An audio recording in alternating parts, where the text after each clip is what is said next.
how I came from this. Hello, my name is Julie, and today I would like to tell you a little bit about my British accent that I have learned throughout my life to this. Right, so I am going to tell you guys about how to master your British English, and I'm going to share my knowledge that I've gathered throughout my whole life. Kidding, I never actually sounded like the first version because I learned English when I studied in England and I was very young, so my brain was able to pick it up very quickly. But I have worked with adults and I am an accent reduction coach.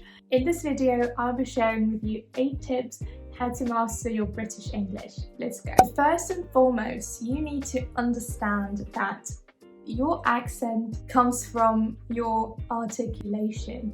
Articulation is the way our organs of speech move and work while we speak. And each language has a specific pattern that these organs follow.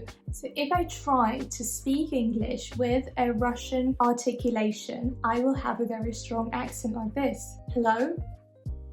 Sorry, I couldn't do that. Hello? My name is Julie and this is my YouTube channel.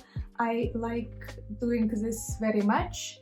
I also like cooking. I don't know why I'm thinking about cooking. I may be just a little bit hungry. So yes, it's soon time for lunch for me. In order to get rid of your accent, the first thing that you need to do is work on this new pattern of articulation. So you have to train your organs to move in a different direction. When it comes to British English, usually they have a specific pattern like so. Firstly, let's have a look at our lips. Our lips don't move forwards like this all the time, right? They are mainly placed here and we are smiling most of the time. If you have a look at British vloggers, you will see them always being very upbeat and, smiley. Another thing is our tongue. Our tongue does most of the work here, so it's important to train our tongue to move in the new direction. If you speak any kind of Slavic languages, you probably realize that your tongue moves towards your teeth and your placement is here. However, in English, you need to find your alveolar ridge. That is 2 little bumps that are right behind your upper teeth. Whenever you're trying to pronounce any kind of consonants, for example, t, d, n, l, all of them are placed there. So the tip of your tongue goes upwards. And the final thing is that you also need to pay attention to the root of your tongue and you need to create space. You need to nearly always have this kind of yawning position inside your mouth, as if you're planning to yawn, but you're not yawning, right? And this creates the volume that we need in order to pronounce all of the vowels in English, and because there are so many, we need this much space. Moving on to vowels, the first thing you need to do is slow down your speech and really try to fully pay attention to the way you articulate things. Try to be conscious of what you're doing, because in English there are short and long vowels and you can't mess it up. You can't pronounce a long vowel short and vice versa, because then you'll have a different word. For instance, instead of sheet, you'll have shit. I don't know if I'm allowed to say that on YouTube. Each and the bad word. Peace and piss. I don't know if I can say that. Moving on, number 3, sentence stress. I'm sure that all languages have this, however in English, when it comes to sentence stresses, there is a tricky part that I will tell you right now. First of all, there are, as in any other language, the stressed words, the words that carry the main meaning, the words that you want the other person, your listener, to fully understand and pay attention to them. So that's why you stress them. Like now, I'm stressing the word stress. And you do this by pronouncing the words clearer. However, we do have one main word that carries all the meaning, and we don't only pronounce it clearly, we also move. We move on the stressed syllable of this particular word. Let me give you an example. I work at home. I work at home, right? We know that we have stressed words in the sentence, and those are usually nouns, verbs, adjectives, adverbs. But there is one word that it has the most meaning in the sentence. I work at home. And it is the word home. You can hear this movement, and we're slowly going down. If we want to change the meaning and we want to stress this word work, then we can say I work at home or I work at home. And this movement, it doesn't always have to go down. It can also go up. It can go down, it can go up and down and up. There are different patterns that you need to know about this main syllable, the main word of each sentence. Apart from these important words that we've just discussed, the stressed one and the most important stressed word that has the movement, right? We also have the unstressed, the unimportant words. And we don't just leave them as they are, we reduce them. So we shorten them and we change the vowels, or we leave out the consonants. We just do whatever we want with the words to make them shorter and not stand out. How do we know which words are important and which are not? I've already told you, right? The important ones, nouns, verbs, adjectives and adverbs. The rest are not that important, to be honest. And what we do with the unimportant words is we reduce them, but we reduce them to the sound schwa. The sound is basically That's it. To pronounce it, you just have to be relaxed, and the main work is done by the root of your tongue. You can see it here. Let me give you an example. Take this sentence. You are doing an amazing job.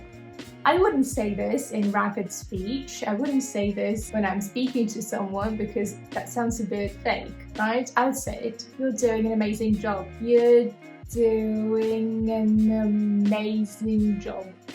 Amazing, right? So you see that here the main word is amazing. Amazing, right? And the rest, apart from going, right, and job, are not that important because what are they? Why are they there? We don't need them. So we just shorten them. You are turns into you're doing an amazing job. You're doing an amazing job. And this reduction helps you to be fluent and to speak rapidly. Moving on to intonation, this is also a crucial part of mastering your accent. And if we listen closely to a Brit speaking, we can definitely hear them moving from very high sounds and then going down here and speaking like this with vocal fry. So they love to have this big pitch range and move between the highest and the lowest tones constantly. If you speak in the same way, they will find you more friendly, someone easier to talk to, because if we're constantly speaking here, not moving anywhere, I doubt it's interesting to even listen to me and to speak with me for a long time. Do I sound hostile to you? Maybe. And this is a problem of most Slavic countries, I think. I can speak for the Russian language. We usually speak like this when we speak Russian. And that's where the myth of the Russian mafia comes from, because usually when we have a very strong accent, we speak here. We don't go up and we don't go down. I would like to share with you an exercise that can help you expand your pitch range. So it's very important to start at the bottom and make your way up. And say this: I can make my voice go higher and higher. And then go down. I can make my voice go lower. And it's very important to not make any cracks while moving up and down, so it's nice and smooth. Make sure you're breathing properly into your belly, not with your shoulders, right? So that you have your most capacity to speak. And moving on to our final exercise, this is called shadowing, and I'm sure many people who are interested in pronunciation know what this is, but basically it's copying a native speaker. So you can start with copying an actor, like a scene from a film, from a TV series, or you can go and find some British blogger on YouTube and copy them, or you can copy me. So what you do is you pick a specific part of the video that you want to copy, that you want to master, and you listen a lot. Then you can make their speech a bit slower, so it's easier for you to understand what they're saying. Make sure you're paying a lot of attention to the way their mouth works, and then you just try to repeat. Always have in mind that we need to have this difference between short and long vowels. We need to think about the stressed and unstressed words in the sentences, and also remember about the most important one that has the movement in it. First, you can go sentence by sentence. Let me actually demonstrate. Let's have a look at Lucy Moon. I really like this blogger. This is the best bit about staying in a proper fancy apartment. Okay, so if we take this short bit, what we do, slow her down. Let's go to playback speed, and I usually go to 0.75. This is the best bit. This is the best bit. The best bit. Okay, this is the best bit. And just copy phrase by phrase, sentence by sentence, whatever is more comfortable to you. And once you've done that and you feel confident with yourself and your speech, then you can just, repeat the big chunks. About staying in a proper fancy apartment. About staying in a proper fancy apartment. Yeah, can you see here this movement, guys? I really hope you do realise it by the end of the video, because it's so important. So once you feel confident with your speech, you can just copy the person simultaneously. Also, don't just pick like a random actor, blogger or whoever, because it's important to copy someone about roughly your age, the person that you like the way that sounds, the person that you're interested in, and you like what topics they bring up in their videos. So it's actually more fun and engaging for you while you work on your pronunciation. I will link some bloggers in the description below so that you can find someone to your liking. And the final tips, make sure that you are surrounding yourself with the language. Try to immerse yourself, even artificially. Obviously not everyone can travel to England and hear and speak with natives,